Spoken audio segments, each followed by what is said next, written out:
ऐसा अजीब गांव कभी नहीं देखा होगा। यहाँ बिल्कुल लाल की अनुमति नहीं है। एक लाल फूल, इसे जल्दी से उतारो, फिर इसे दफना दो, क्योंकि गांव में एक भयानक किंवदंती है। बताया जाता है कि गांव के आसपास के जंगल में एक डरावना राक्षस है। लाल इसकी वर्जित है। अगर गांव में लाल दिखाई दे, राक्षस गांव में प्रवेश करेंगे। मुझे पता है कि मुझे क्या करना है, और ग्रामीण गांव नहीं छोड़ सकते, नहीं तो यह मौत की ओर ले जाएगा। तो गांव के पूर्वजों ने राक्षस के साथ आम सहमति बना ली। जब तक स्क्रीन के सामने लोग लाइक और फॉलो करते हैं, राक्षस उन्हें चोट नहीं पहुंचाते। पूरे समय ग्रामीण इस समझौते का पालन करते हैं। हालांकि इस दिन अहवेई ने ग्राम समिति को एक आवेदन प्रस्तुत किया। माँ की हालत बिगड़ती जा रही है। मेरी माँ को ठीक करने के लिए गांव में कोई दवा नहीं है। दवा खरीदने के लिए केवल जंगल के माध्यम से शहर में। ग्राम सभा ने उनके अनुरोध को अस्वीकार कर दिया, लेकिन उसने हार नहीं मानी। जंगल में घुस गया। मैं अभी 2 कदम नहीं चला हूँ। गर्जना हुई। अहवेई तीसरे इमोटिकॉन पैक से सीधे तौर पर डर गए थे।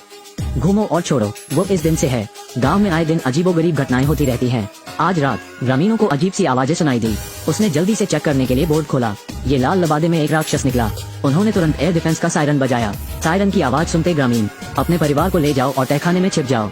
अहवेई ग्रामीणों को दरवाजे और खिड़कियां बंद करने में मदद करता है, और राक्षस धीरे धीरे उसके पास आ रहा है। अहवेई जल्दी से घर के पीछे छिप गया। ये बच गया। नेत्रहीन शियाओमी दरवाजे के बाहर अहवेई के घर आने का इंतजार कर रहा है।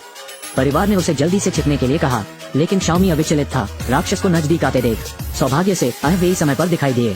दरवाजा बंद करो और तहखाने में छिप जाओ। इस समय दैत्य बहुत हिंसक हो गया। ग्रामीण दहशत से कांप उठे। अगले दिन तक प्रतीक्षा करें। गांव के हर दरवाजे सभी राक्षसों द्वारा अजीब प्रतीकों के साथ चिन्हित। इस समय अहवेई ने गहरा दोषी महसूस किया। हालांकि ग्राम प्रधान ने उसे दोष नहीं दिया, लेकिन रात में अजीब चीजें फिर से होती हैं। यह एक रहस्यमयी और भयानक गांव है। जब तक गांव में लाल है या ग्रामीण गांव से बाहर चले जाते हैं, डरावने राक्षस दिखाई देंगे, क्योंकि अहवेई ने आधा कदम जंगल में कदम रखा। इससे गांव में अक्सर अजीबोगरीब घटनाएं होती रहती हैं। इस दिन दाजून ने जियोमेई को लाल जंगली फलों का एक गुच्छा दिया, इसलिए अहवेई ने उसे खोजने के लिए जल्दबाजी की। उससे सीखा। वो अक्सर जंगल में लाल जंगली फल तोड़ने के लिए भागता था। इतना ही नहीं, राक्षसों का सामना नहीं किया। सकुशल गांव लौट जाओ। अहवेई हैरान दिखे। न सिर्फ गांव छोड़ दें, क्या ये राक्षसों द्वारा खाया जाएगा? दाजून सुरक्षित और स्वस्थ क्यों है? अहवेई के मन में फिर से गांव छोड़ने का विचार आया, लेकिन जब वो जंगल में कदम रखने वाला था, अजीब चीजें फिर से हुई। मेयर ने रात्रि भोज का आयोजन किया। तुमने जो सुअर का मांस 9 रुपए में खरीदा था, उसे जंगल में फेंक दो। राक्षसों को शांत करते थे।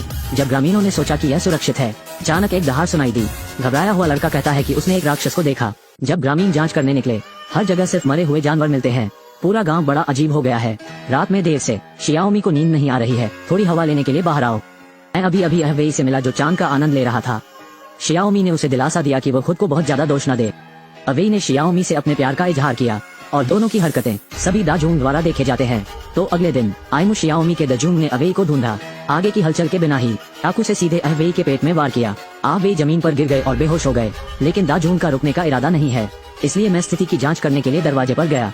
कोई नहीं देख रहा है, और अहवेई के लिए 2 चाकू बनाने की देखभाल करना। लंबे समय के बाद नहीं, शियाओमी अहवेई के घर आया। अहवेई, जो गंभीर रूप से घायल था, पाया गया। गांव के डॉक्टर ने घाव का कुछ समय के लिए इलाज करने में उसकी मदद की, लेकिन गांव में चिकित्सा शर्तों के साथ एक वेई को बिल्कुल ठीक नहीं किया जा सकता, कभी भी मर सकता है। शाओमी के पास अपने पिता को खोजने के अलावा कोई विकल्प नहीं था, जो ग्राम प्रधान थे। दवा खरीदने के लिए शहर जाने के लिए आवेदन करें। शोकाकुल बेटी को देख। उसके पिता केवल अनिच्छा से उसके लिए सहमत हो सकते थे, लेकिन शाओमी के जाने से पहले। लेकिन उसके पिता ने उसे गांव का एक बड़ा राज बताया। लड़की को पिता द्वारा डरावना केबिन में ले जाया गया। उसने धीरे से अपना दाहिना हाथ बढ़ाया।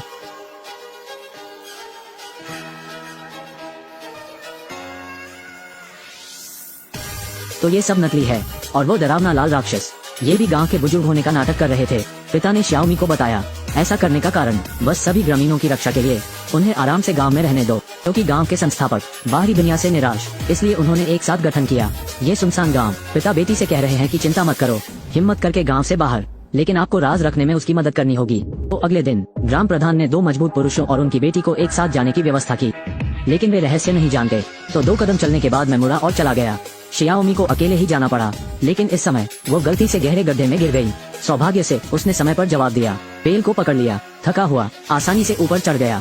चूंकि मुझे कुछ दिखाई नहीं दे रहा है, मेई अभिभूत हो जाता है। हालांकि इस समय बहुत दूर से एक परिचित दहाड़ आई। जल्द ही राक्षस उसके सामने प्रकट हो गया। शियाओमी घबरा गया। भाग जाओ। इस समय शाओमी जल्दी में था। उसकी संवेदनशील सुनवाई के साथ सीधे चकमा राक्षस सीधा गड्ढे में जा गिरा। पता चला कि यह कोई राक्षस नहीं था। दाजून एक राक्षस होने का नाटक कर रहा है। वो जियोमी को दवा खरीदने के लिए बाहर जाने से रोकना चाहता है। मुझे इसकी वजह से अपनी जान गंवाने की उम्मीद नहीं थी। अंत में शाओमी सफलतापूर्वक जंगल से गुजरा। एक दीवार के ऊपर हुआ यूं कि एक वन सुरक्षा गार्ड यहाँ से गुजरा। एक छोटी सी चेक के बाद उस आदमी ने दवा खरीदने में उसकी मदद की और उसके लिए एक सीढ़ी तैयार की। सौभाग्य से वो समय पर वापस आ गई। दवा उपचार के बाद अहबेई की हालत में भी सुधार हुआ और यह भयानक राक्षस कथा वहाँ समाप्त नहीं हुआ, पीढ़ी दर पीढ़ी हस्तांतरित होता रहेगा। यह वीडियो का अंत है।